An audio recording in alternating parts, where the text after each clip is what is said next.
Doctora Tatiana Rodríguez Cerón, presidenta de la Junta de Política y Regulación Monetaria. Economista Paulina Garzón, vocal de la Junta de Política y Regulación Monetaria. Magíster Guillermo Avellán, gerente general del Banco Central del Ecuador. Magíster Jorge Ponce, subgerente general del Banco Central del Ecuador. Distinguidas panelistas, estimado público que nos acompaña de manera presencial y virtual. Les damos la más cordial bienvenida al Museo Numismático del Banco Central del Ecuador. El día de hoy tenemos el honor de presentar el conversatorio que se titula El Sol de Oro de la Cultura Tolita, que estará a cargo de Estelina Quinatoa, Ana Larrea y Alejandra Martínez, técnicas del Museo Nacional del Ecuador y custodias de este importante bien cultural. Para iniciar con este interesante conversatorio, pido por favor pasar al escenario a la doctora Tatiana Rodríguez, presidente de la Junta de Política y Regulación Monetaria, quien nos dirigirá unas palabras de bienvenida. Buenos días. Economista Paulina Garzón, vocal de la Junta de Política y Regulación Monetaria. Economista Guillermo Avellán, gerente general del Banco Central del Ecuador.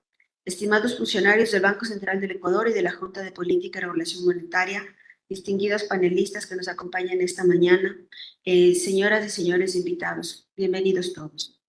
Deseo expresar mi agradecimiento a los investigadores y dirección del Museo Numismático del Banco Central del Ecuador por la organización de este evento de divulgación científica, que en esta ocasión versa sobre nuestro símbolo institucional, el sol de oro de la cultura precolombina tolita, mismo que fue adquirido en 1960 por el Banco Central del Ecuador al coleccionista de artefactos arqueológicos precolombinos Max Conans, quien lo había adquirido en los años 30 del siglo pasado. Resaltaré la responsabilidad del Banco Central del Ecuador en la cura y conservación del patrimonio artístico, plástico y arqueológico ecuatoriano, y que es una seña de identidad de nuestra institución desde su fundación, que en este 2023 conmemoraremos 96 años. Así también he de recalcar que el artefacto arqueológico Sol de Oro de la cultura tolita Tumaco, que se desarrolló entre los años 700 al 90 después de Cristo, en lo que hoy en día constituye la provincia ecuatoriana de Esmeraldas y el departamento colombiano de Nariño, fue la primera en el mundo en trabajar el platino. La pieza que nos ocupa se compone de un cuerpo central con una representación antropomorfa y 45 radiales de distintas longitudes en zigzag, que terminan en delicadas miniaturas antropomorfas y isomorfas de una superficie aproximada de 45 centímetros de diámetro, constituyendo una muestra de la maestría de los artesanos de la cultura tolita en la fundición, el martillado y repujado, la soldadura y el colado de los metales empleados en el sol de oro, que además del oro se encuentra una aleación de cobre con presencia de trazas de paladio y hierro plata. Les invito a disfrutar de este evento para conocer y así apreciar los vestigios de las culturas que nos precedieron en el tiempo, y sirva para transmitir, a su vez, dicho conocimiento a la posteridad, acompañado del orgullo de ser partícipes de este tesoro de la nación, en lo que estudio y custodia de nuestra querida institución. Para nosotros este conversatorio no solamente es importante por la trascendencia histórica que representa, para nosotros como Banco Central, como Junta Monetaria, como máximo órgano de gobierno del Banco Central, estar reunidos en esta sala icónica donde fue fundada la Junta Monetaria, en este edificio hermoso donde fue el Banco Central, y que hablemos del sol de la Tolita, representa nuestras raíces. Para nosotros, que orgullosamente llevamos aquí en el pecho, como podrán ver en muchos de los funcionarios, nuestro sol de la Tolita, el sello, el signo del Banco Central del Ecuador, del cual quienes hemos pasado por este banco, poco o mucho tiempo, como tenemos muchas personas aquí, es un orgullo a través del cual nosotros como ciudadanos podemos servir al Ecuador. Es la oportunidad que nos ha dado el país de servir a ustedes, a los ciudadanos y al país, a través del Banco Central del Ecuador. Gracias por acompañarnos esta mañana y bienvenidos todos.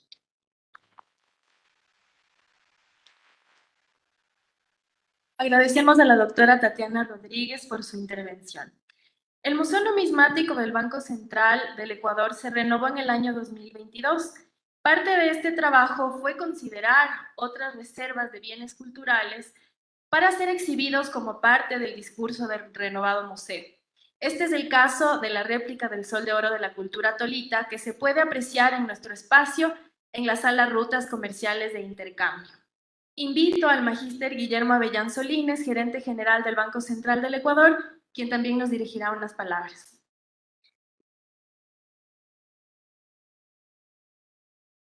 Muchas gracias, estimada Lorena. Muy buenos días con todos. Estimada doctora Tatiana Rodríguez, presidenta de la Junta de Política y Regulación Monetaria, economista Paulina Garzón, vocal de la Junta de Política y Regulación Monetaria, autoridades y funcionarios del Banco Central del Ecuador, distinguidas panelistas, estimado público presente. Hoy vamos a tener la oportunidad de presenciar un enriquecedor panel que abordará la historia y los aspectos culturales del Sol de la Tolita. Es una oportunidad invaluable para explorar y conocer la riqueza y el legado ancestral de la cultura en nuestro país.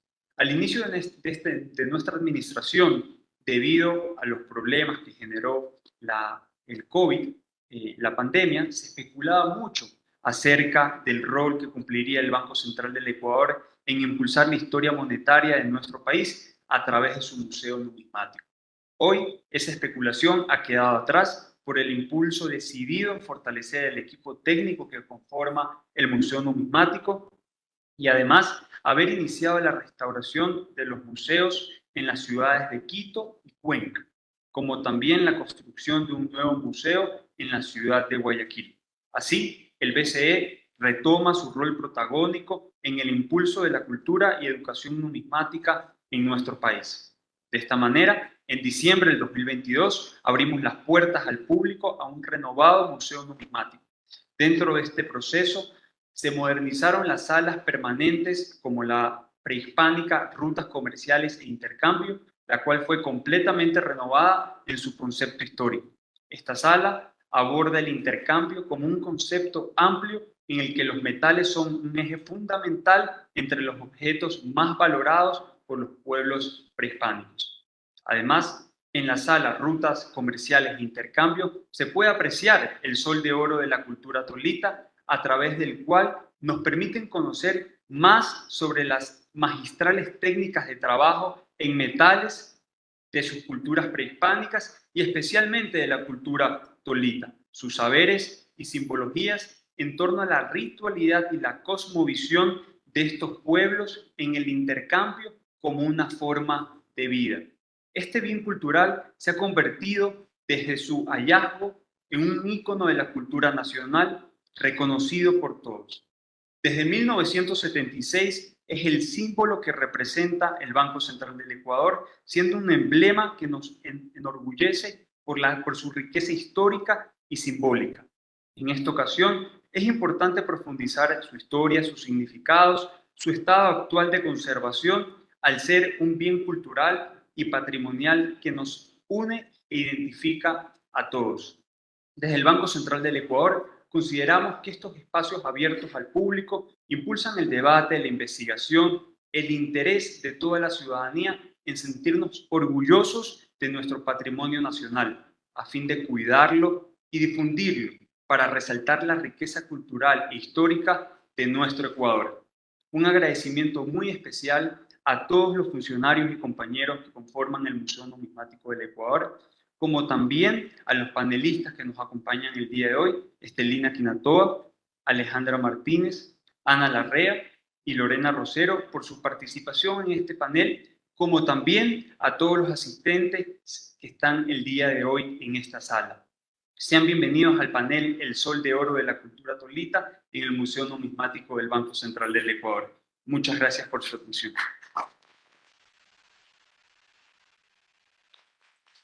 Agradecemos al magíster Guillermo Avellán y con esto podemos dar inicio a este panel. Para mí es un gusto presentar a la primera panelista, quien abordará sobre el tema de la historia del Sol de Oro. Ella es Estelina Quinatoa Cotacachi. Estelina es antropóloga de la Universidad Salesiana, magíster de la Universidad Internacional SEC, es miembro de la Academia Nacional de Historia, curadora de la Reserva Arqueológica del Ecuador desde el año de 1993 hasta la actualidad. Estelina también es exdirectora cultural del Banco Central del Ecuador, es ex subsecretaria de Memoria Social del Ministerio de Cultura y Patrimonio y dentro de su trabajo como académica cuenta con varias publicaciones, investigaciones y curadurías de exposiciones. Adelante, querida Estelina, con su charla. Muchas gracias. Ya, buenos días a todos. Para nosotros es un honor estar aquí en este edificio antiguo del Banco Central, el primer edificio que se construyó en los años 90 y que justamente cuando el Banco Central estuvo aquí fue adquirido el Sol de Oro. Me han encargado que hable sobre la historia del Sol de Oro. Este bien que, como ya lo dijo el señor gerente, nuestra autoridad monetaria, este bien nos une simbólicamente, culturalmente y de manera identitaria a todos los ecuatorianos. ¿Por qué? Porque en todas partes lo conocen al Sol de Oro, al Sol de la Tolita, y fuera del Ecuador también es reconocido como un trabajo de miles de años atrás de la gente que vivió en este territorio y que fueron nuestros antepasados y que hasta ahora nosotros nos debemos sentir orgullosos de este precioso bien que tiene una simbología sagrada que ahora se está renovando, que ahora se está conociendo. Y como este bien, el Sol de Oro, también ha sido también motivo de múltiples opiniones, de múltiples intereses, y del año pasado nosotros, este grupo de funcionarios, estuvimos preocupados que las personas están hablando no la verdad, no conocen la historia y están diciendo la historia, dando una información errada de este bien muy importante para los ecuatorianos. Ese fue el objetivo el que nos llevó a recopilar todo el material y a dar una charla en el auditorio del Museo Nacional. Estuvieron también presentes los funcionarios del Museo Numismático. Y el Sol de Oro ahora es el emblema de todos los ecuatorianos. Y como ya lo dijeron, es nuestra obligación la divulgación, la información que necesitamos todos los ecuatorianos para apropiarnos, para defenderlo y sentirnos orgullosos de este bien. El llamado Sol de Oro ingresó al Banco Central en el año 59-60. Se adquirió en el año 60.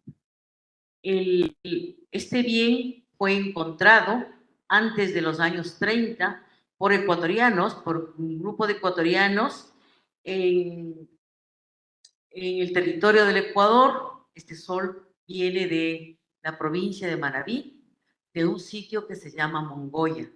Recordemos también que antes no teníamos los estados nacionales, no teníamos las divisiones en provincias, y entonces las divisiones eran naturales, y tanto la provincia de Manabí como la provincia de Esmeraldas era un territorio similar, donde habitaban personas como nosotros. Y entonces, en este lugar fue trabajado este Sol de Oro. Ahora, fue comprado, como también ya lo dijo nuestra autoridad, por el coleccionista suizo Max Konax en los años 40. Este señor, un señor suizo, casado con una dama cuencana, muy interesado, muy sensible sobre todo, en adquirir cosas raras en ese entonces, él coleccionó y coleccionó casi 5,000 bienes. Él ha tenido una hacienda llamada San Galo en la provincia del Cañar, y ahí tenía su propio museo. Y ahí mostraba el Sol de Oro. El Sol de Oro ya estaba extendido, siempre estuvo extendido. Y les voy a contar, porque se han dado también historias erradas de que el Sol estaba hecho una pelotita y que luego Max Konax y su esposa con mucho cariño lo fueron extendiendo. No es así, nosotros no tenemos ese conocimiento, pero también les vamos a contar que el original de la máscara funeraria del Sol de Oro es de una lámina más gruesa todo el rostro, y mucho más de un diámetro muy grande para la nariz. Es decir, que imposible que se haga una pelotita en rostro. Y salen los rayos, se pueden doblar. En la charla que dimos el año anterior, estuvo presente el nieto de Max Connex y él aclaró, afortunadamente, en que una pariente política lejana, folclorista, que ya no está con nosotros, que ya estaba muerta, ella había difundido esta historia y que como era el bien era tan importante, había que darle también ese lado de sesgo histórico, que es el que nosotros tenemos que cuidar. Las instituciones educativas, los museos, tenemos la obligación de investigar, de llegar hasta donde se logre la verdad, acercarnos lo más posible para divulgar la historia acertada. Si no, no va a servir como fundamento de nuestras identidades culturales. Entonces, este señor lo había adquirido, entre otros objetos, y he traído algunas fotografías aquí. Tuve la suerte de recopilar el material en el Banco Central, en la Reserva Arqueológica, que es la de Quito, la primera reserva del país, que empezó en el año 46, salvando justamente los bienes prehispánicos de oro, plata, platino de la Tolita, que no se fundió y hay que reconocer los nombres de los personajes de esos momentos, como el señor gerente general, Guillermo Chindoga, el director de la fundición, de todo este proceso, para los lingotes para el respaldo para la reserva del circulante, el doctor Julio Arauz, fue él el que había salvado muchos bienes. Y de manera que en el Banco Central ya conocían el valor artístico de estos objetos. Para hablar del valor artístico tecnológico, es importante aclarar que nosotros no somos sociedades que hemos venido recién. Somos producto de culturas milenarias que se desarrollaron en este país y que aprendieron muchas cosas, observaron el firmamento, observaron a la madre naturaleza y fue aquí donde se crearon las ciencias y tecnologías que hay que reconocer.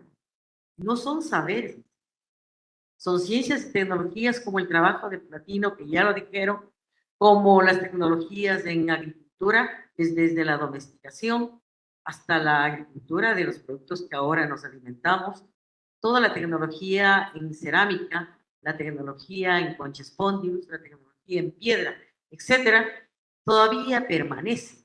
Y esto gracias a que las poblaciones andinas de hace miles de años atrás, las poblaciones costeras y amazónicas, lograron esta relación estrecha con la naturaleza. Ahí hay una diferencia en que no se ha separado la tecnología ni la ciencia con su mundo sagrado, con esta relación muy, muy espiritual con los elementos de la naturaleza. Este es el aporte que nosotros tenemos que recuperar. Yo vengo a presentarles, para no cansarles mucho y darles el espacio en que para dar la historia del Sol de Oro de la Tolita, he traído los documentos originales que el Banco Central lo guardaba y lo guardamos en la Reserva Arqueológica del país.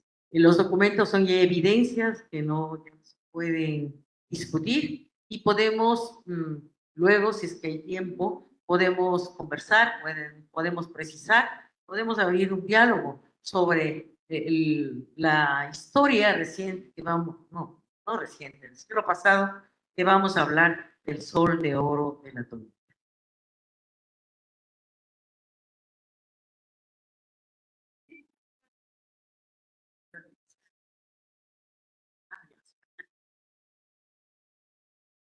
Ya. Los documentos adquiridos en los años 60 por el Banco Central legítimamente, porque hay que ubicarse históricamente en esos momentos, cuando todavía no había la Ley de Cultura, no había el Instituto Nacional de Patrimonio Cultural. Entonces el Banco Central adquiría a las colecciones para salvaguardar todos estos elementos, todos estos bienes que estaban saliendo del país. De otra manera, podríamos decir, estaban siendo saqueados para llevarse al extranjero, como ha ocurrido con todos los bienes patrimoniales de América y de los otros continentes. Y entonces, el Banco Central compró al señor Conax y no, he tenido también la suerte de mandar a encuadernar ordenadamente todas las adquisiciones. Y entonces aquí está, aquí en este libro está la documentación de esta adquisición. Max Conax fue un coleccionista que tuvo mucho cuidado en primero averiguar de dónde venía. Es decir, que sí se sabe la procedencia. Por eso podemos decir con exactitud que viene de Mongolia. Y aquí está, este es una copia del listado entregado por Max Conax al Banco Central. Está hecho a mano y le han puesto, o sea, le han conservado, creo que con masking, pero en la parte de arriba señalada, ahí dice sobre el sol, está contando la historia del sol. Así fueron entregados todos los bienes uno por uno. Este es entonces el listado de la documentación de la compra-venta del Banco Central.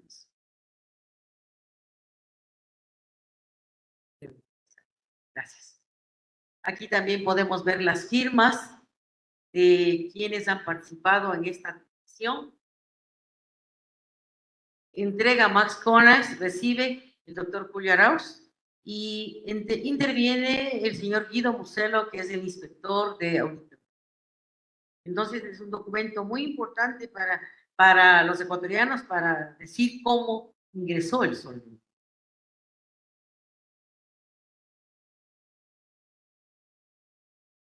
Esta pieza tan importante es hecha en oro de 24 quilates. El oro de 24 quilates es uno de los más puros, está hecho con aleación, pero está más bien, viene ya de la mina, más bien de la zona aurífera, y el tener 24 quilates le da realmente ahora un alto valor. Y fue trabajada con la alta tecnología que solamente los orfebres, los artistas de la Tolita lograron trabajar. Está trabajada en una lámina grande que en el centro tenía un diámetro mucho más ancho para hacer el repujado de la nariz. La hicieron el dibujo, tiene 48 rayos, si hubiera sido completo, tiene evidencias de 48 rayos, que también el número también tiene mucho que decir con la parte simbólica, cosmogónica que ellos tenían hace 2500 años atrás. Y entonces ahí vemos el recortado, la técnica del recortado, el repujado, sobre todo el repujado del rostro y la representación que tiene el sol de oro. Se le conoce como sol de oro, pero es una máscara funeraria, una máscara que acompañó a un personaje importante hacia la eternidad, el viaje al más allá. Y entonces, como el rostro es de la parte más importante, es la que las culturas milenarias cuidaban para que no se deteriore el rostro y se pueda presentar así hacia los dioses. El mismo sentido filosófico que las culturas milenarias, como el caso de los egipcios. Entonces, esta máscara está trabajada, está condensada aquí, todos los elementos simbólicos religiosos que los voy a explicar. Los rayos son rayos en zigzag. El zigzag representa en el mundo milenario americano la serpiente cósmica que une el cielo y la tierra. Entonces, ahí está el Yapa, con llama y Yapa en el quechua o el quichua a la época de los incas. Y al final del rayo tiene una cabeza que es la serpiente. Y en la serpiente sostiene una cabeza humana. Significa que entonces la serpiente está sosteniendo a la persona. En la parte del penacho está la representación de, como llamamos, dos dragones andinos, dos representaciones de animales míticos, que es la mezcla de el felino, el águila arpía, el murciélago, el caimán, y que está representando toda esta cosmogonía de nuestros antepasados. El rostro de la máscara, ustedes pueden ver, mis compañeras les van a mostrar, está representando posiblemente el cóndor en vuelo. Y la nariz es una nariz aguileña, y la boca tiene también los dientes y los colmillos del jaguar. Entonces están presentes los animales de los elementos de la naturaleza. Por eso simbólicamente fue muy importante para nuestros antepasados de la Tolita esta representación, con un alto grado de la tecnología.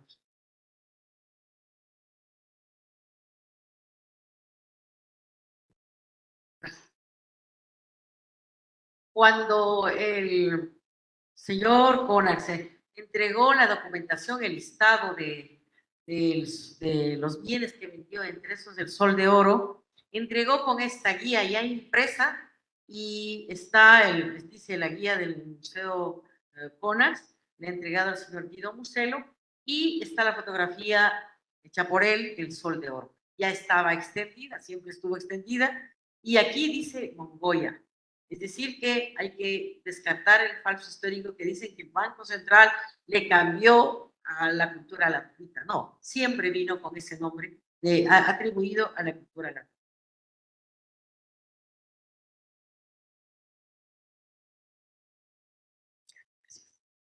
Cuando ingresó al Banco Central hay que hacer la documentación, hay que trabajar con los bienes, hay que poner el número de inventario, hay que dar la clasificación cultural, y ya lo tenía, ya lo venía, y ya lo venía realizada, y tiene aquí la descripción del Sol de Oro en una ficha en cartón que describe con las características de esta pieza. Aquí está la fotografía, está del lado por el espacio de la ficha, pero estas son las primeras documentaciones que responden al Sol de Oro. Ahora, este bien, como es tan importante para los ecuatorianos, es el emblema, fue el primero el logotipo del Banco Central.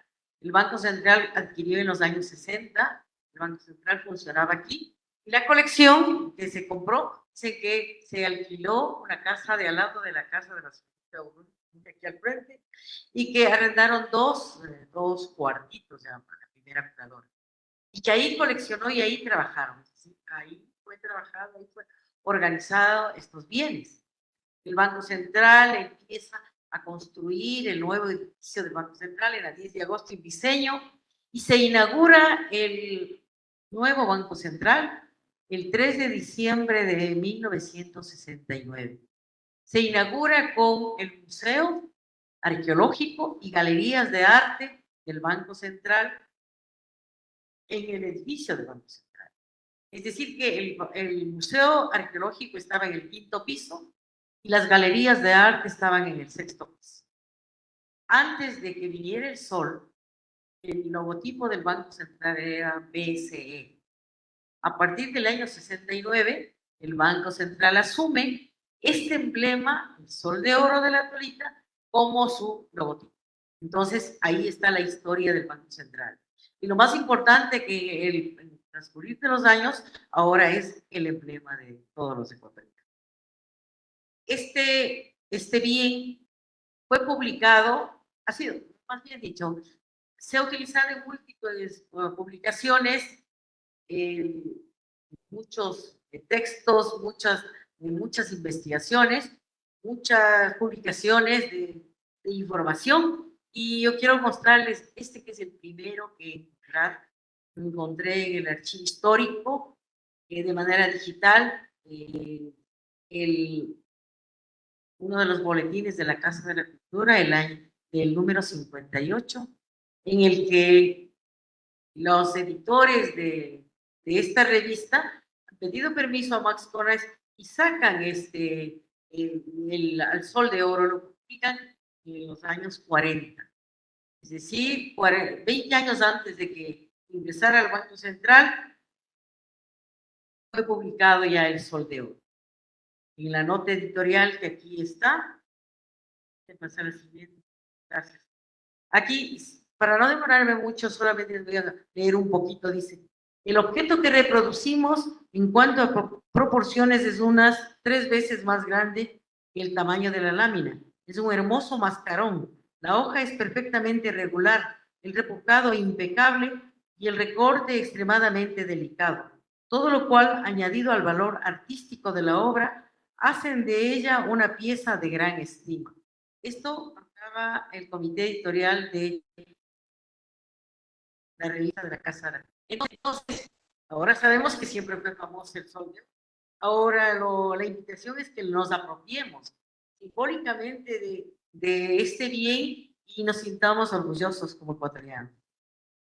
En múltiples publicaciones del Banco Central, en cuanto a cultura, esta es una publicación que está en alemán, fue posiblemente un catálogo de una exposición que fue enviada desde el Banco Central al exterior y ahí está. En la década de los 90 se publicó esta revista en Francia que decía El oro de los Andes, sobre la ruta de los incas. Entonces nos visitaron a la reserva, en la fotografía, si están los compañeros, ahí está mi compañero Marcelo Calderón, que ya está jubilado, y estamos mostrando el sol guardado en la reserva. Aquí está una publicación, honor tener el sol de oro, que no hay cómo tocarle, pero ahí está, fue publicado en esta revista francesa. El Banco Central en sus publicaciones en el año 2007 informa toda la actividad económica, pero también informaba la actividad cultural. Y entonces esta revista informaba a nivel del Ecuador, a nivel del país, todo lo que el Banco Central había logrado hasta ese entonces en cuanto a cultura. Y aquí está una de las mejores fotografías del sol del Banco Central. En el año 2012 se hizo una exposición, preparamos una exposición en el oro milenario del Ecuador para el Museo Pumapungo en Cuenca y también fue publicado con el Sol de Oro. Aquí está el detalle y aquí por primera vez empezamos a hablar ya desde la cosmovisión milenaria y el oro. O sea, ya no solamente como un bien artístico muy bonito, sino con esta trascendencia cultural es la que nosotros necesitamos para nuestras identidades. En el año 2010 se publica un catálogo, se contrató, se hizo un convenio, el Banco Central del Ecuador y el Banco de la República de Colombia, se hizo un convenio, vino el arqueólogo experto en metales Roberto Lleras, el doctor Lleras, y junto con el arqueólogo que trabajó para el Banco Central, Santiago Antaneda, hicieron el trabajo, trabajando yo los bienes, y se hizo este catálogo, que está agotado, está también la fotografía del sol.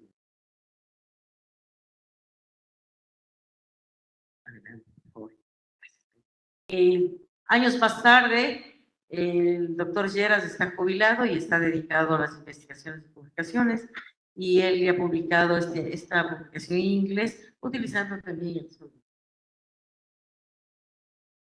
Yo cuando estábamos, el año anterior, cuando estaban renovando el museo y estábamos también nosotros apoyando a este museo, yo les decía a las autoridades de ese entonces, al economista Salazar, la mejor fotografía que hasta yo había visto, la tenían en el hall del Banco Central actual, y esta era la fotografía. Realmente era como que se veía el sol. Aquí está, aquí podemos ver lo que es la réplica y lo que es el original. El original está del lado derecho mío y la réplica está del lado izquierdo. Cuando hablamos de réplicas hay que ser muy precisos en cuanto al término y a la tecnología. Una réplica significa hacer algo similar con la misma tecnología.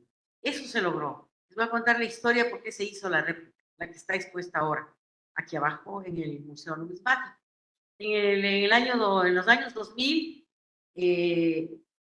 siempre había que cuidar el Sol de Oro porque aparecían múltiples historias sobre el Sol de Oro. Y entonces me dijeron, hay que hacer una réplica.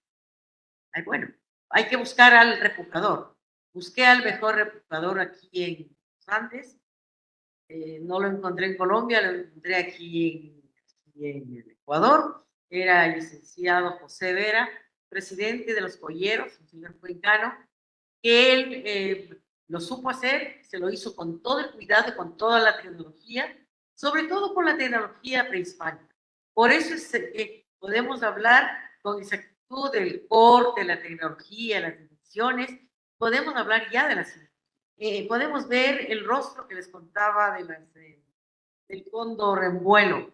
Y entonces, este fue con el objetivo de preservar al Sol de Oro original. Había que guardarla bien, porque es el bien más preciado del país. Y entonces había que difundir y ponerle en el museo la réplica.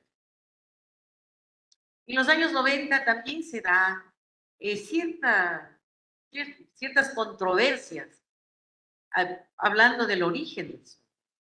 Entonces, hay el doctor Salazar sacó un librito pequeño que se llamaba Entre mitos y fábulas del Ecuador aborigen, y ahí habla de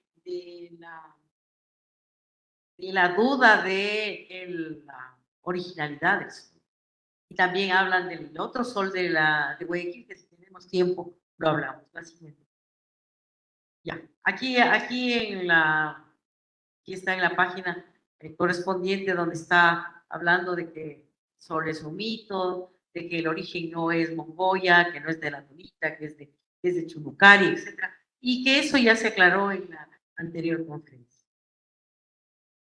Luego también en la Universidad Católica del Ecuador, el Departamento de Antropología sacó estas pequeñas revistas llamadas La Zapachita, y ahí también sale artículos con esta discusión, y la fotografía del lado izquierdo es el Sol de Guayaquil. Entonces seguíamos en discusión del Sol de Guayaquil. En la parte interna de este folletito,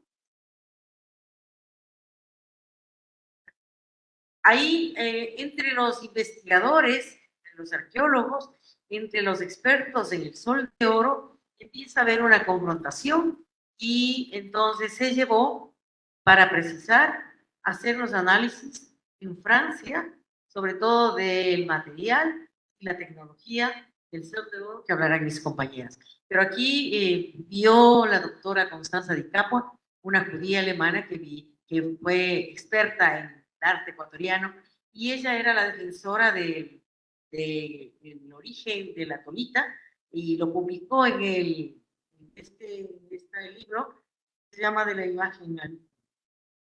Aquí está en sus conclusiones, ella defiende la procedencia del Sol de la tonita. Luego de que las investigaciones ya sacaron a la luz sus conclusiones, el doctor Francisco Valdés, arqueólogo, también defensor del Sol de Oro, la doctora Patricia Esteves y el doctor Jean-Noël Barrandon, el director del Centro Nuclear de Francia, ellos defienden también la originalidad del Sol, el material del Sol y la tecnología. Para hacerles corta la historia, en 1912, el municipio de Sixic, de la SUAY, publica este libro que se llama El Chumucari, y que también es controvertido, pero ahí la fotografía es de la réplica, no es del Sol. Aquí habla en el texto, ahí es interesante, les invito a leer para entender cuáles son las posiciones frente a este preciado bien. Aquí está la controversia sobre el Sol de Oro, siempre ha existido. En el 2018 hubo la necesidad, porque también se dio entre el mundo cultural, en que se han robado el Sol de Oro. Entonces solo le han puesto la réplica, no está el Sol de Oro. Yo estaba incidencia. Yo estaba en el seguro, estaba próxima a una operación, y entonces, en cuanto salí, me llamaron, y el INPC, los expertos del Departamento de Investigaciones, del Laboratorio del Instituto de Patrimonio, también estuvo presente cuando yo ya me pude ir, en cuanto me dieron de alta al tercer grupo, yo me tuve que ir a la reserva a sacar el Sol de Oro, y esta es una fotografía de los trabajos de análisis que hizo el INPC. Entonces se publicó en los medios de comunicación, y creo que en el comercio impreso y en los canales de televisión, en que sí estaba eso. Aquí está la fotografía del Sol de Oro, y es entonces el doctor Moscoso, la señora ex subsecretaria de Memoria Social, el señor Crespo Toral, hijo del arquitecto quien inició todo el trabajo de los museos en el Banco Central. Bueno, esto es, aquí está, esta es una publicación digital que lo hizo el Instituto de Patrimonio, afianzando, recalcando, fundamentando que el Sol de Oro está bien resguardado y es de lo. Bueno, esta es la réplica en la que se apoyó para el museo, para el montaje museográfico del Museo Numismático. Hay una regla de ética que también da la UNESCO, y creo que también las leyes orgánicas de protección del patrimonio, en que hay que poner el año de la realización. Aquí está el maestro Gerardo Vera, José Gerardo, y el material y las medidas. Ahí podemos ver, ahí podemos difundir, enseñar al público en lo que necesita saber para tener realmente una versión real del Sol. Aquí está una fotografía del Sol. La tecnología de hacer recortado, laminado, recortado, no es solamente, no está en el Sol. Aquí tenemos un penacho que está en la reserva, también de oro, y pertenece a la corona. Bueno, les agradezco mucho la paciencia que me han tenido. Si tienen alguna pregunta, alguna precisión, y esperemos que tengamos tiempo para darles espacio a mis compañeras que van a hablar a continuación. Muchas gracias.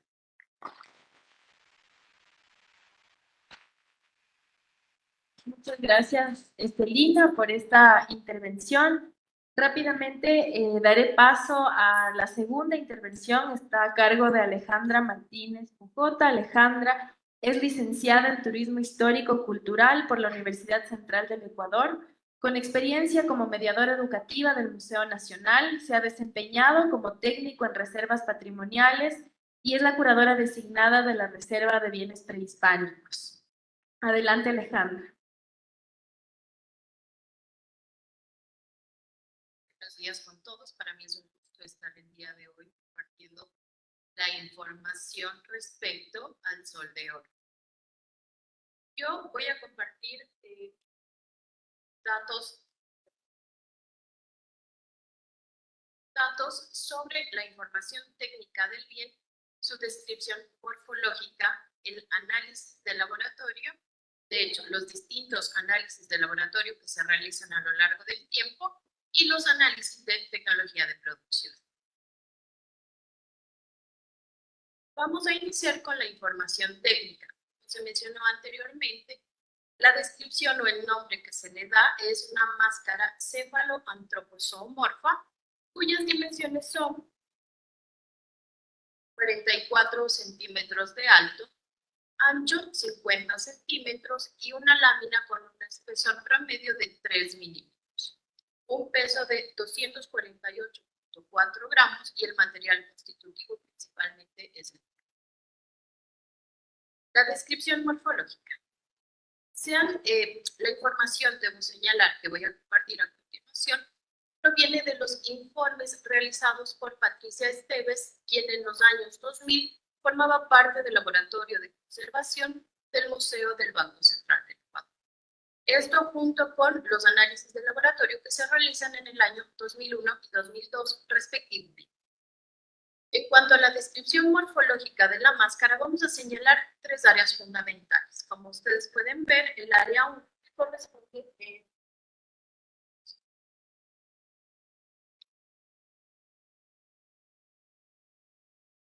el área 1 que corresponde al rostro, el área 2 que es el penacho o la parte superior del rostro, y la tercera que corresponde a los rayos.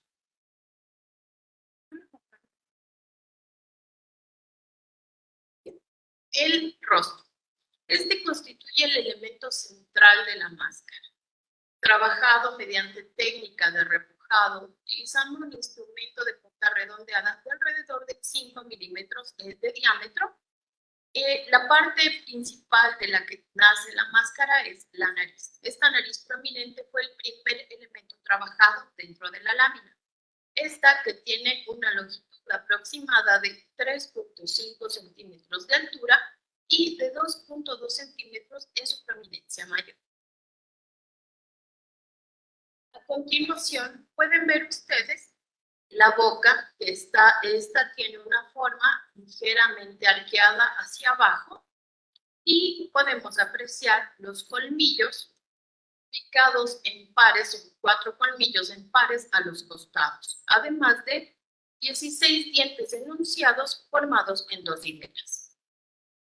La demarcación del rostro,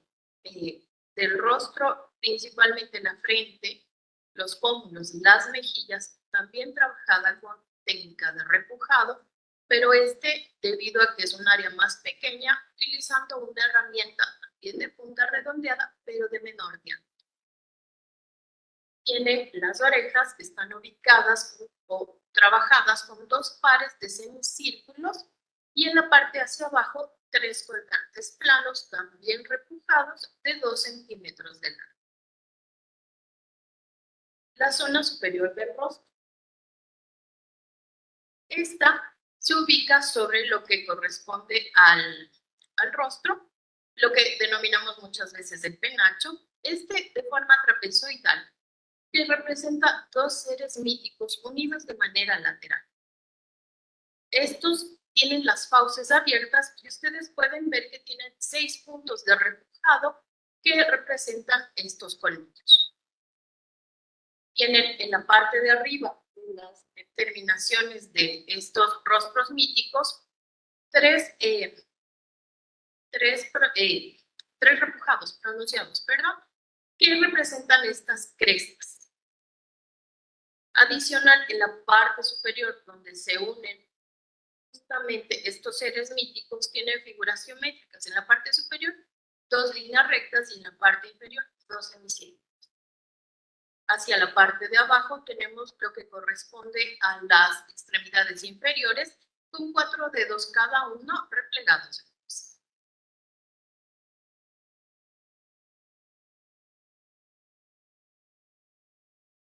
Los rayos. Estos, que son los que enmarcan el rostro y el penacho, son apéndices trabajados en zigzag que se extienden desde la base de la máscara hasta terminar finalmente en el repujado de, como mencionó anteriormente, la cabeza de serpiente, y también termina con estas cabezas con tocados altos, posiblemente representaciones antropomórficas.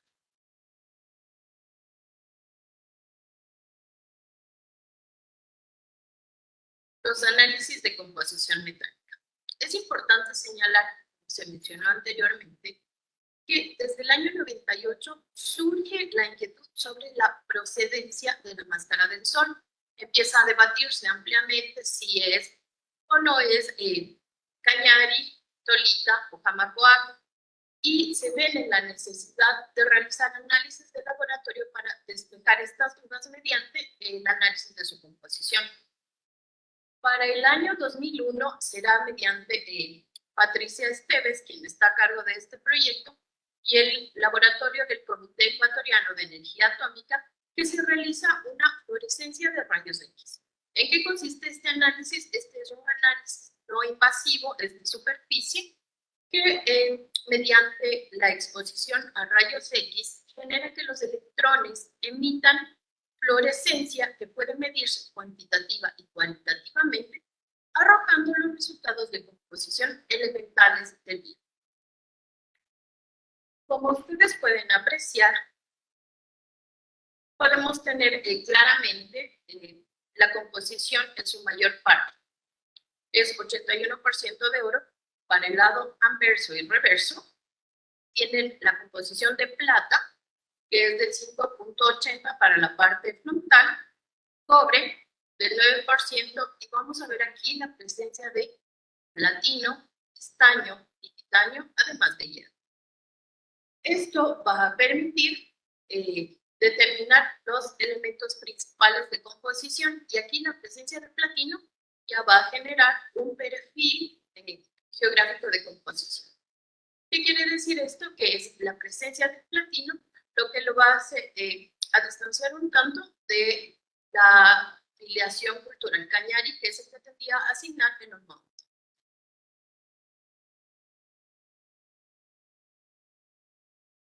De este primer análisis, es importante señalar cuáles son los resultados. Uno de los más importantes que hay que mencionar es la definición de dos grupos genéticos de composición.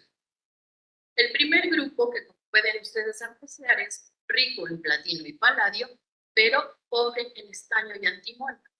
Mientras que un segundo grupo genético es rico en estaño y antimonio, pero pobre en platino y paladio. ¿Qué quiere decir esto? Que finalmente el grupo genético corresponde a la costa ecuatoriana, mientras que el segundo corresponde a la cordillera de los Andes.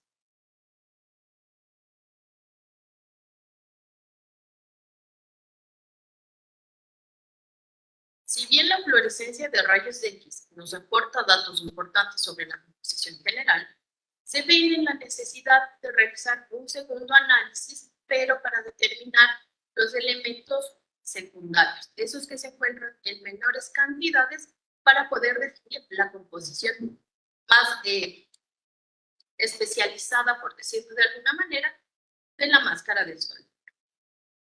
Hay un detalle que creo que olvidé mencionar, es que para el año 2001, en el que se inicia con este proyecto de análisis, no solo se analizó la máscara del sol de oro, se tomaron como referencia 22 objetos trabajados en metales de culturas cañari, jamacoate y tolito. De esta manera es como finalmente se pueden empezar a definir los perfiles de composición geográfica. ¿Qué es lo que sucede? Seguíamos se veía todavía la necesidad de establecer, como les mencioné, todos los componentes de la máscara del sol, y es así que se va a buscar apoyo en el extranjero. Será mediante la colaboración de Francisco Valdés, Patricia Esteves y el doctor Jean-Noël Barrandón, que se va a realizar este estudio en el laboratorio Ernest Babylon en Francia. Aquí se va a realizar el análisis de ciclotrón. Este análisis, ya hablamos de un análisis que requiere una muestra. Esta muestra tuvo que ser extraída de un fragmento, es un fragmento que fue tomado del rayo número 7, por ser uno de los más consistentes, y fue llevado a Francia para que se realice el análisis del laboratorio. El análisis de ciclotrón, como les menciono, que ya requiere de esta muestra y que es un análisis más bien ya invasivo, consiste en realizar un bombardeo con haz de neutrones a los átomos. ¿Qué es lo que va a suceder con esto? Van a generar isótopos inestables que a medida se estabilizan van a arrojar radiación. Esta radiación puede ser medida y arrojar valores de composición metal. Como les mencioné, el análisis de rayos X nos da los valores generales, pero el ciclotrón nos va a arrojar los valores específicos de composición, los que están menos del 1% y que no eran visibles con el primer análisis. Como ustedes pueden ver aquí, se vuelve a analizar el anverso y el reverso y nos da un porcentaje nuevamente elevado de oro del 79.80, presencia de plata, por un lado por el anverso del 9.70, un 11.20 en el reverso, una presencia también aproximadamente de la misma cantidad de plata. Vemos nuevamente la presencia de platino, estaño, arsénico, paladio y antimonio, que son elementos que no se vieron en el examen anterior. Las observaciones del análisis. Los resultados del análisis de la parte anterior y posterior son los mismos, Lo que nos quiere decir que aquí fue utilizado oro de alta ley. ¿Qué quiere decir esto? Que, como mencionó, es oro de 24 quilates, pero de este peso, 18 corresponden a oro puro y los demás son metales que aportan estabilidad, brillo y dureza al metal. El porcentaje de concentración de platino es el determinado para los objetos de la costa ecuatoriana, lo que lo ubicó en el grupo genético número 1 que les mencioné. A diferencia, o cómo diferenciamos la presencia del platino entre Tolita y Jamacoaque. En Jamacoaque, algunos casos se ha evidenciado una presencia de platino, pero en menores cantidades, y la presencia de estaño para los bienes Jamacoaque es mucho mayor que en los Tolita. De esta manera también se han determinado estos perfiles geográficos que dentro de una región diferencian estos grupos de trabajo. La materia prima fue sometida a aleación plástica mediante la técnica mediante la acción del calcio. Y como les mencioné, los relieves fueron trabajados mediante técnica de remojo. Como mencionó Estelina, en el año 2018, y de hecho podemos decir que la máscara, al ser un objeto tan particular, se ha visto siempre rodeada de este misterio. Y también se ha dado muchas veces el hecho de recurrir a rumores sobre sus estados de originalidad, de conservación, filiaciones culturales. Esto en el año 2018 motivó a que el Ministerio de Cultura y Patrimonio, mediante el Instituto Nacional de Patrimonio Cultural, realicen nuevamente un análisis para ver la originalidad y la composición. Es así que se va a realizar nuevamente un análisis de rayos X, pero esta vez solo se va a realizar en el anverso de la máscara y se van a tomar 4 puntos de referencia. Estos son las mejillas, tienen la parte superior del penacho y los rayos 13 y 14. Como les dije, la fluorescencia de rayos X nos permite tener los materiales generales. Es así que vuelven a dar como composición media el 10.68 de cobre, el 2.99 de plata, 83.37 de oro, la presencia de platino en un promedio del 1.81 y en menores valores el paladio y el hierro.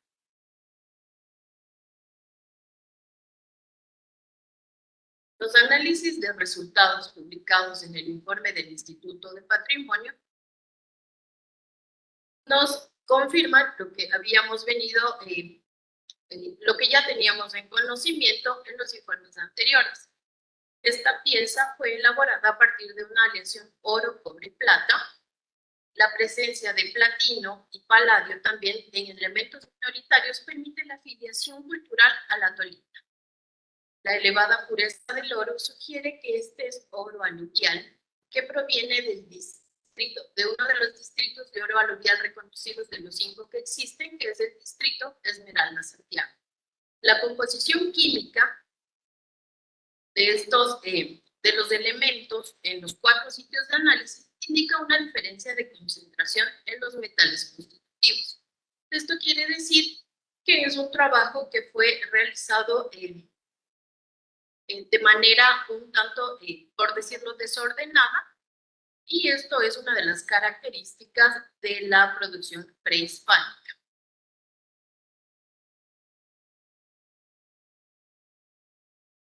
El análisis de la tecnología de producción. Nuevamente vamos a hablar de que el objeto proviene de una sola lámina y el primer elemento que se trabajó fue la nariz. Desde ahí surge todo el resto de la máscara. La técnica de trabajo utilizada para remojar la nariz es la técnica de embutido, que es presión por fricción sobre una base blanda, posiblemente madera, para ir dando la forma. También, a raíz del sol, se va a trabajar en el martillado y el recocido para permitir que la lámina no pierda las características de maleabilidad y poder seguirla extendiendo. Se entiende que una vez tuvimos extendida la lámina, el tercer proceso que se realiza es el repujado de los elementos, iniciando por la demarcación del rostro y posteriormente el repujado del penacho, que como también menciona Patricia Esteves, es un trabajo mucho más delicado. Adicional a esto, y por último, va a darse el proceso de recortado. El recortado de los rayos en forma de zigzag para finalmente dar un martillado ligero con el propósito de simplemente alisar las imperfecciones que se generan por el recortado y terminar con el remate del repujado de las serpientes y de las representaciones antropomórficas. Eso es todo lo que les puedo comentar respecto a los análisis de laboratorio, descripciones morfológicas, y solo quisiera mencionar la importancia del trabajo de las áreas técnicas, de esas áreas que no se ven en los museos. No solo hablo del Museo Nacional, sino de todos los museos. Somos los técnicos que nos encargamos también de ese trabajo como hormiguitas, que me parece que es muy rescatable. Y muchísimas gracias, doctores. Muchas gracias, Alejandra, por tu intervención. Finalmente, para cerrar con esta charla, quiero dar paso a Ana Lucía Larrea Benalcázar, quien nos va a hablar sobre los procesos de intervención a los que ha sido sometido el sol y su estado de conservación actual. Ana Larrea es licenciada en Restauración y Museología. Ha trabajado por más de 20 años en la conservación y restauración de diversas tipologías de bienes muebles mediante proyectos de rescate y salvaguarda del patrimonio cultural del Ecuador.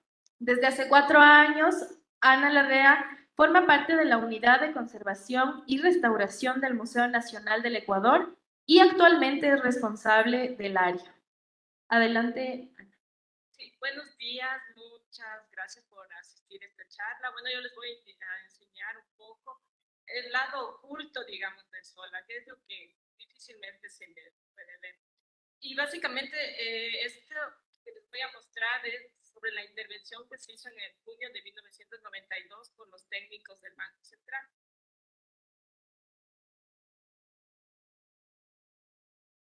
Esta es una fotografía del estado inicial del bien. Estos documentos yo saqué de los cuadernos que actualmente ya están procesados y se les ha logrado encuadernar y están ahorita reposando en el archivo histórico. Se puede consultar tranquilamente cuando se desee. Ellos iniciaron con una identificación del bien, asimismo es un levantamiento de información básica sobre el nombre, propietario, cultura, material, número de inventario, que es muy importante, que es el que siempre se maneja, y también hicieron pesaron y las dimensiones, son datos muy importantes y básicos. Hicieron una descripción también morfológica del bien y un poco plasmaron la cuestión iconográfica y de cómo les llegó. En cuanto a la integridad, aquí ya nos indican que habían 3 roturas importantes, sobre todo al lado de la sitio de la boca, de 3.5 centímetros, que es aparentemente lo que más les preocupaba. También procuraron medir cada rayo, como ustedes pueden ver ahí, cada uno tiene diferentes longitudes y también se puede ver de dónde tomaron la muestra del laboratorio. Aquí dice del rayo 21, desconocemos, como no hay un gráfico en el cuadernillo desconocemos cómo lo hicieron ellos la numeración, pero aquí ya nos indican que sí se sometió a un examen de laboratorio. Aquí continúan, son los 48 rayos. Es los detalles del dibujo de mano alzada que hacían. Esto debe ser, yo creo, por la falta de tal vez una fotografía macro, de lograr un poco más los detalles, se dieron el trabajo de hacer el dibujo de estas zonas con mucho más detalle. Así es como les llegó el bien. Tenía un taco de madera en la parte de atrás, forrada con tela oscura. También en la parte de atrás habían adherido, los rayos sin duda estaban fracturados y recibieron ellos con tablillas que aparentemente estaban unidos con cemento de contacto, que es lo que se trabajaba en esa época. Aproximadamente, me parece que eran como 7, 8 rayos los que estaban con este proceso de la unión con tablillas de madera. También podemos ver cómo era la deformación del soporte, ¿no? Si lo ven, tiene muchas irregularidades. Esta es la rotura que tenía en la parte de la boca, que es lo que más les preocupaba. Y aquí en la propuesta ellos sugieren primero el desmontaje, porque la pieza, todo estaba anclada, esta pieza de madera en la parte de la cara, pero atrás tenía también un soporte de un tablero. Y esa es la forma en que está dispuesta en el quinto piso del Banco Central. Hay un detalle también. Resulta que al parecer, como para dar este movimiento de los rayos, parece que pusieron un ventilador en la parte de atrás. Entonces, siempre los rayos estuvieron moviéndose y yo creo que eso causó también fatiga al material. Aquí más o menos nos van indicando el reporte del diario de trabajo. Nos indican que se demoraron aproximadamente 14 días, los 3 días les tomó levantar la información, elaborar la propuesta, 5 días se demoraron en la corrección de las deformaciones, 2 días en el retiro de elementos extraños, y elaboraron también unos refuerzos que ya van a indicar. Esta es como comenzaron a retirar el forro y el taco de madera de la parte de atrás. Así es como se veía la parte de atrás de la máscara con los residuos de adhesivo. Pueden ver ahí todo como era muy evidente el adhesivo, el exceso de adhesivo. Y parece que retiraron con solventes. Yo presumo que pudieron haber sido papetas de silor. Esta es la forma en cómo fueron retirando la madera de los rayos. Limpiaron la parte de atrás en ese entonces se utilizaban lápices de fibra de vidrio para retirar los excedentes del adhesivo. Aquí se ve cómo las uniones lo resolvieron y yo creo que está bien resuelto. Se hizo en ese entonces se utilizaba mucho el metacrilato, que es la brujita, el cianocrilato, y resolvieron con hilos de fibra de vidrio. Me parece que está bien haber hecho esto porque no es un método invasivo, es un método que se puede, es reversible y ayudó mucho a que se conserve el bien, evitando que se continúen las fracturas y más que nada ya fue un trabajo profesional. En la parte del penacho, donde también habían roturas, se colocó igualmente estas fibras. Como pueden ver, se logró realizar la unión de las zonas fraccionadas. Y lo mismo hicieron ya en las partes de los rayos. No es un trabajo muy delicado. Si ustedes obviamente ven grande, ¿no? Pero es un trabajo que ya se ha mantenido prácticamente los 30 años. Sin embargo, ya por el proceso mismo de deterioro de los materiales, y es evidente que necesita ya una intervención. Ellos comentan que también pusieron una capa de protección. No dicen de qué capa es, pero yo puedo suponer que pudo haber sido tal vez una serie. Y eso es como les quedó bien. El estado de conservación actual, junto con las compañeras, bueno, ellas precisamente son las que trabajan con el bien directamente y son las que hicieron la actualización de la ficha. Entonces, la ficha de registro de los bienes, nosotros ponemos todos los datos al alcance, inclusive las observaciones. Se ha pasado también el libro de obra de la intervención del año 92, porque todo lo que ya se ejecuta es prácticamente la historia del bien y tiene que estar totalmente documentado.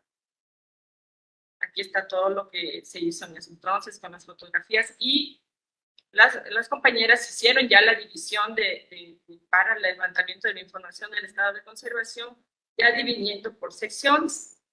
Entonces se puede ver que hay 8 secciones. Cada sección se divide en 6 rayos y aparte se considera otra sección a la cara y al penacho. Se hizo el levantamiento de la información de cada rayo para indicar si está completo o incompleto, si está faltante, en qué secciones también podíamos encontrar roturas o fracciones o fraccionamientos, delimitamientos, también se hizo la medición de cada rayo. Y podemos ahí más o menos ver el levantamiento del estado de conservación. Podemos ver como, por ejemplo, en el rayo 1 tiene una fisura.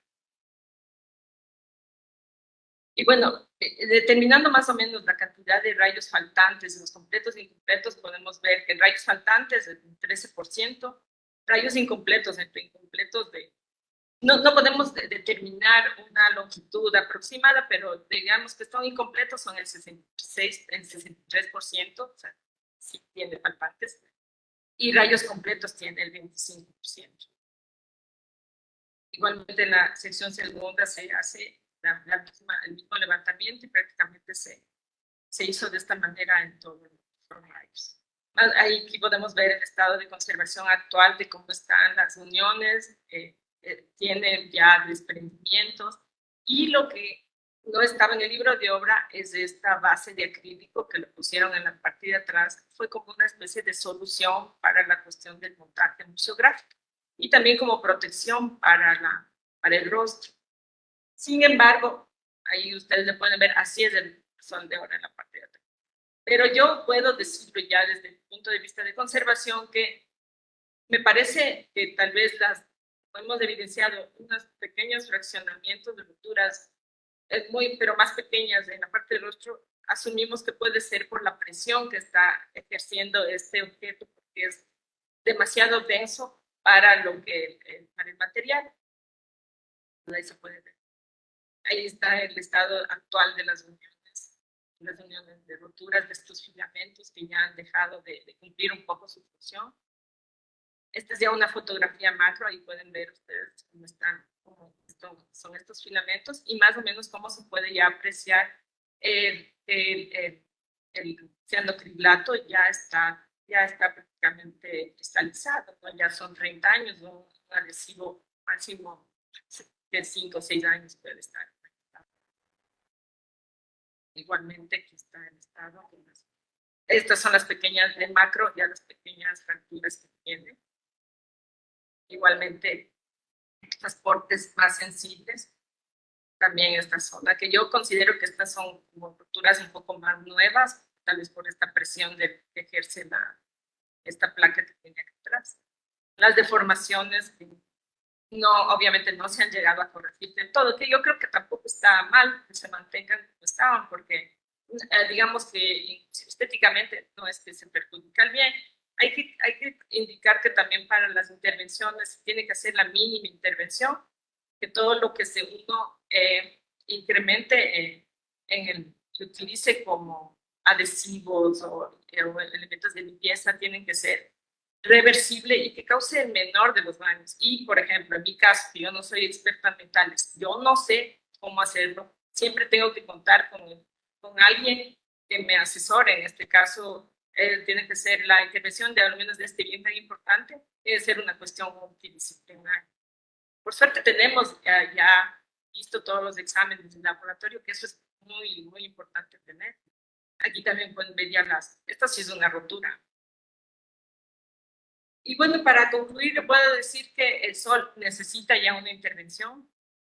Yo considero necesario que se debería retirar el soporte auxiliar de la resina que tiene la parte posterior, hacer el retiro de los adhesivos antiguos y de la fibra de vidrio y también estudiar cuál sería nuevamente el mejor material adhesivo que se pueda emplear ahora. Unir las fracciones igual con un adhesivo reversible. Y como ahora se estaba empleando, como he podido revisar un poco de bibliografía en el Museo de Oro de Colombia, que es como el referente más próximo que tenemos, ahora en realidad se utilizan soportes auxiliares totales de materiales menos densos, de goma espuma, inclusive que ya se pueden sacar con unos moldes exactos del bien. Y también evitar que también una parte de la conservación debe ser el mantener el bien en las mejores condiciones. Y es por eso yo creo que es muy válido el tener no le decimos copia, ¿no?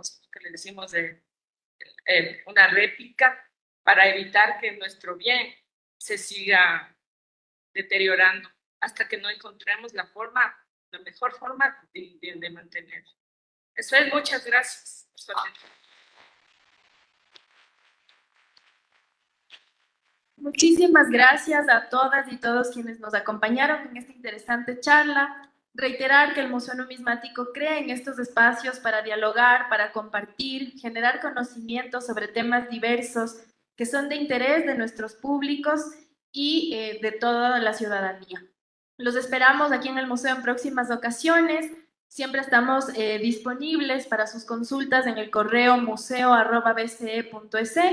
En nuestra página de Facebook también un saludo para quienes nos han estado acompañando en esta transmisión en vivo y por supuesto al público presente. Muchas gracias a todos y hasta una próxima.